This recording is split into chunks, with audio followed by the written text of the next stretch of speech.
அஜித் வந்து தன் ரசிகர்களுக்காக படம் பண்ணுறாரு. அவங்கள ஒரு மோட்டிவேட் பண்ணணும்னு அவர் நினைக்கிறாரு. ஸோ அந்த கருத்தை இந்த படத்தில் அவர் கொண்டு வந்திருக்காரு. அது நான் அவர் தூரத்துலேருந்து கூட பார்த்தது கிடையாது. இப்போ தான் ஃபஸ்ட் டைம் வீடியோவில் அவரை பார்க்குறேன். ஸோ அப்படி இருக்கும்போது அவர் மீது நமக்கு என்ன தனிப்பட்ட விரோதம் இருக்கும்? இப்போ லோகேஷ் கனகராஜ் படத்தில் இருக்கிற ஒரு ஃபைட்டை பார்க்கும் பொழுது அதோட இதை ஒப்பிட வேண்டியதாக இருக்குது. இதை வந்து விக்னேஷ் சிவன் பண்ண வேண்டிய படம். இப்போ அவங்களுக்கு ஒரு கனவு இருக்கும்ல, நம்ம கணவர் வந்து அஜித் சார் படம் பண்ணுறாரு. அதே நேரத்தில் ஆதிக் ரவிச்சந்திரனுடைய படங்களுக்குன்னு ஒரு ஃபார்முலா இருக்குது. அது பக்கா கமர்ஷியல் ஃபார்முலா.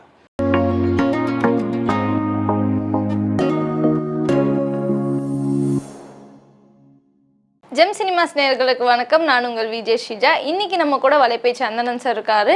சினிமா சம்மந்தப்பட்ட பல கேள்விகளை அவர்கிட்ட கேட்க போகிறோம். வாங்க ஷோக்குள்ள போகலாம். வணக்கம் சார். வணக்கம் சார். விடாமுயற்சி படம் வந்து ரிலீஸ் ஆயிருக்கு. ஒரு மிக்ஸ்டான ரிவ்யூஸ் வந்துட்டு மக்கள் வந்து கொடுத்துட்டு இருக்காங்க.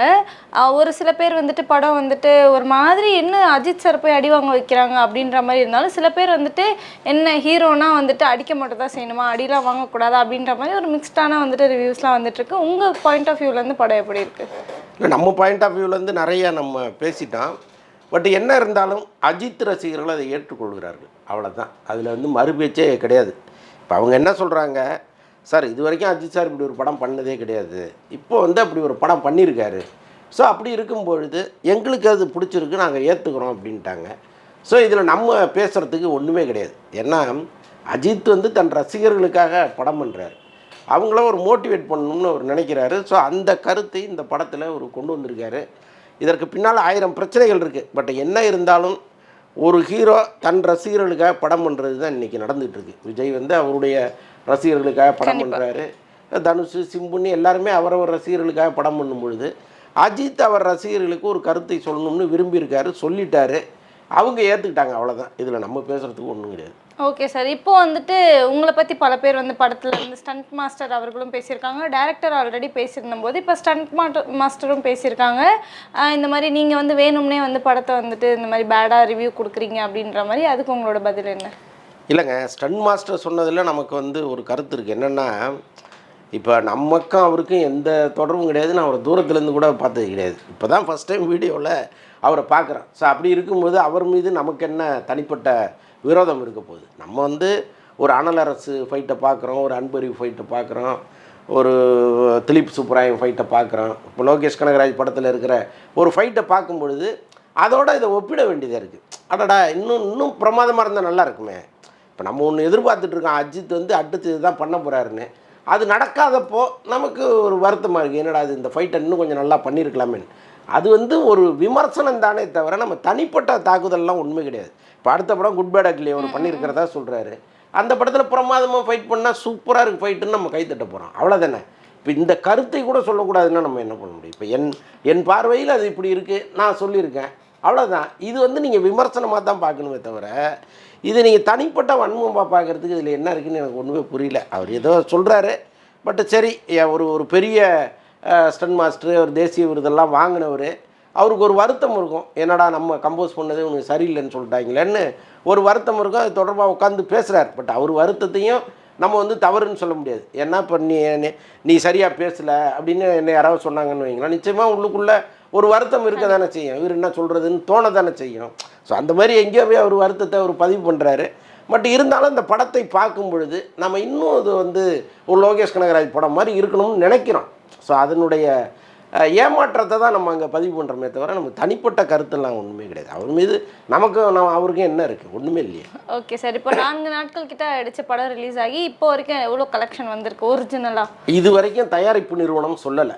ஆளாளுக்கு ஒன்று சொல்கிறாங்க, இது இவ்வளோங்கிறாங்க அவ்வளோங்கிறாங்க. எதுவாக இருந்தாலும் அந்த தயாரிப்பு நிறுவனம் உண்மையோ பொய்யோ ஏதோ ஒன்று சொல்லணும்ல, பொய்யாவது ஏதாவது ஒன்று சொல்லணும்ல. இது வரைக்கும் அவங்க சொல்லலைங்கும் போது நமக்கு ஒன்றும் புரியல. ஆனால் ஆட்டோமேட்டிக்காகவே இன்னொரு 2-3 நாள் போச்சுன்னா நிச்சயமாக திருப்பூர் சுப்பிரமணியம் மாதிரி ஒரு திரையரங்க உரிமையாளர் சங்கத்தை சேர்ந்தவர்கள் நிச்சயமாக ஒரு கருத்தை எங்கேயாவது பதிவிடுவாங்க. அதுதான் சரியாக இருக்கும்.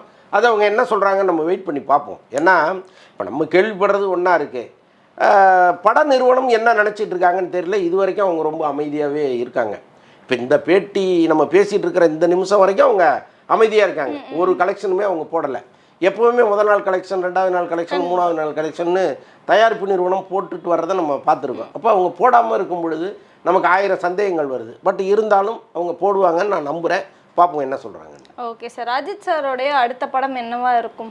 குட் பேட் அக்லி தாண்டி அடுத்து என்ன படம் பண்ண போறாரு அந்த மாதிரி ஏதாவது அவரு தெரியல. அவர் இன்னொரு 6 மாதம் கழித்து வந்து தான் என்ன படங்கிறதே இங்கே வந்து ரிவீல் பண்ண போகிறார். பட் அதற்கான பேச்சுவார்த்தை இங்கே நடந்துகிட்டு இருக்கும். ஏன்னா இப்போ அவருடைய மேனேஜர் இங்கே இருக்கார், இவர் இங்கே சில பேரை சஜஸ்ட் பண்ணுவார், அவர் ஒரு கருத்து சொல்லுவார். ஸோ இது எல்லாமே சேர்ந்து அவர் என்ன படம் பண்ண போகிறாருங்கிறது தெரியும். பட் இருந்தாலும் நாம் கேள்விப்படுறது என்னென்னா, அடுத்து வந்து ரெட் ஜெயின் நிறுவனம் அவரை வச்சு ஒரு படம் பண்ண ஒரு முயற்சி பண்ணுறதாகவும், அநேகமாக அது விஷ்ணுவர்தன் படமாகவும் இருக்கலாங்கிற மாதிரி சொல்கிறாங்க. பட் அது இன்னும் உறுதியாகலை. ரொம்ப ரொம்ப ஆரம்ப கட்ட பேச்சுவார்த்தையாக தான் இருக்குது. இது வந்து ஒருவேளை கன்ஃபார்ம் ஆச்சுன்னா அந்த படம் அறிவிப்பதற்கு வாய்ப்பு இருக்குது. பட் இந்த நிமிஷம் வரைக்கும் எல்லாமே ஹேஷியங்கள் தான். ஓகே சார், இப்போ நயன்தாரா மேம் வந்துட்டு ஏர்போர்ட்டில் இருக்கும்போது அவங்ககிட்ட விடாமுயற்சி படம் பார்த்தீங்களா எப்படி இருந்தது அப்படின்னு சொல்லிட்டு ஒரு ரிப்போர்ட்டர் கேட்பாரு. அவங்க வந்து எந்த ரியாக்ஷனுமே இல்லாமல் போயிடுவாங்க. நம்ம வாயை திறந்தாலே ஏதாவது பிரச்சனையாகிடுது அப்படின்னு அமைதியாக போனாங்களா, இல்லை வேறு ஏதாவது அதில் இருக்கா சார்? இல்லை, ஆக்சுவலாக அந்த படத்தை வந்து விக்னேஷ் சிவன் பண்ண வேண்டிய படம். இப்போ அவங்களுக்கு ஒரு கனவு இருக்கும்ல, நம்ம கணவர் வந்து அஜித் சார் படம் பண்ணுறாரு, அந்தஸ்து உயருது இல்லையா? இப்போ விஜய் அஜித்தை வச்சு நீங்கள் படம் பண்ணிங்கனாலே உங்கள் அந்தஸ்து மார்க்கெட்டில் நம்பர் 1 இடத்துக்கு வந்துடும். அப்படி இருக்கும்பொழுது அவங்க ஒரு கனவு கண்டாங்க, அந்த கனவு நிறைவேறலை, பாதியில் அவர்கிட்டருந்து படத்தை பிடுங்கி இன்னொருத்தர் கையில் கொடுக்க வேண்டிய சூழலாக மாறிச்சு. அப்போ நிச்சயமாக அவங்களுக்குள்ள ஒரு வருத்தம் இருக்கும்ல, என்னடா அது பறிபோன ஒரு படத்தை பற்றி நம்மகிட்ட வந்து கருத்து கேட்குறாங்களேன்ட்டு. ஸோ அதனால் அவங்க அமைதியாக போயிருக்கலாம். ஓகே சார், குட் பேட் அக்லியோட டீசர் வந்துட்டு Feb 14 அன்னைக்கு ரிலீஸ் ஆகுது அப்படின்னு சொல்லியிருக்காங்க. Feb 14ன்றது வந்துட்டு ஒரு லவ்வர்ஸ் டே. அந்த டைமில் வந்துட்டு இதை வந்து ஒரு பெருசான ஒரு இதுவாக நம்ம எதிர்பார்த்துட்ருக்கோம். என்னடா லவ்வர்ஸ் டே அதுவுமா இது பண்ணுறாங்க, இதில் ஏதாவது இருக்குமா அப்படின்ற மாதிரி யோசிக்க வைக்குது. அதை பற்றி ஏதாவது? ஆதிக் ரவிச்சந்திரன் ரொம்ப லவ்வபுளான ஒருத்தர். ஸோ அதனால் வந்து அவர் நிச்சயமாக இந்த படத்தை ரொம்ப யூத்ஃபுல்லாக எடுத்துருப்பாருன்னு தான் நான் நினைக்கிறேன். அஜித் வந்து அவருக்குன்னு ஒரு ஸ்டேஜ் இருக்குது, அவருக்குன்னு ஒரு ஸ்டேட்டஸ் இருக்குது. ஸோ அதை விட்டு அவர் பல மடங்கு இறங்கி வர முடியாது. அதே நேரத்தில் ஆதிக் ரவிச்சந்திரனுடைய படங்களுக்குன்னு ஒரு ஃபார்முலா இருக்குது, அது பக்கா கமர்ஷியல் ஃபார்முலா. ஸோ அந்த ஃபார்முலாவில் அவர் என்ன வச்சுருக்காரு, உள்ளே என்னென்ன விஷயங்கள் இருக்குங்கிறது நமக்கு தெரியாது. பட்டு February 14ங்கிறது ரொம்ப முக்கியமான டேவாக இருக்குது. ஏன்னா இன்றைக்கி தேட்டருக்கு வர்றவங்கள 18 வயசுலேருந்து 30 வயசு வரைக்கும் இருக்கிற பசங்க தான். இப்போ இவங்களுடைய கொண்டாட்ட தினமான ஒரு தினத்தில் அதை ரிலீஸ் பண்ணும்போது அவங்களுக்குள்ள ஒரு அட்ராக்ஷன் வரும் அந்த படத்து மேலே நினைக்கிறாங்க. பட் அந்த படம் வந்து கமர்ஷியலாக இருக்கும், அதில் ஒன்றும் சந்தேகமே இல்லை. நான் அந்த படத்தை ரொம்ப நம்புகிறேன். நான் பல இடங்களில் சொல்கிறது அதுதான், இந்த படம் வந்து ஷூர் ஹிட்டு. ஏன்னா ஆதிக் ரவிச்சந்திரனுடைய ட்ராக் ரெக்கார்டு அப்படி இருக்குது. எல்லா படத்தையுமே சுவாரஸ்யமாக கொடுக்கணும்னு நினைக்கிற ஒருத்தர் அவர். அஜித் வேற கிடச்சிருக்காரு, எப்படியும் ரொம்ப சுவாரஸ்யமான ஒரு படமாக கொடுக்கும். தனுஷ் அவர்களுடைய 57வது படமும் குட் பேட் அக்லியும் வந்துட்டு ஒன்றா மோத போகுது அப்படின்ற மாதிரி சொல்லியிருக்காங்க. அது வேணா நடக்குமா? ஆமாம், அது கிட்டத்தட்ட 2 பேரும் ஒரே தேதியை குறி வச்சு தான் தொடர்ந்து விளம்பரங்கள் பண்ணிக்கிட்டு இருக்காங்க. இப்போ இட்லி கடையும் வந்து ஏப்ரல் 10ங்கிறாங்க, குட் பேட் அக்லியும் ஏப்ரல் 10ங்கிறாங்க. இந்த 2 பெரிய படங்களும் ஒரே நேரத்தில் வர்றதுங்கிறது தயாரிப்பாளர்களுக்கும் விநியோகஸ்தர்களுக்குமே நல்லதில்லை. ஏன்னா இது வந்து கலெக்ஷன் வந்து பெருமளவு ஒரு படத்துக்கு போய் சேராது, ஒரு டிவைடடாக வரும், அது கொஞ்சம் சிக்கலை உண்டாக்கும். ஸோ அதனால் யாராவது ஒருத்தர் அந்த நேரத்தில் பேசி தள்ளி வர்றதுக்கு வாய்ப்பு இருக்குது. அந்த தள்ளி வர்றதுங்கிறது ஒரு நாள் முன்ன இருப்பதுக்கு கூட வாய்ப்பு இருக்குது. Okay sir.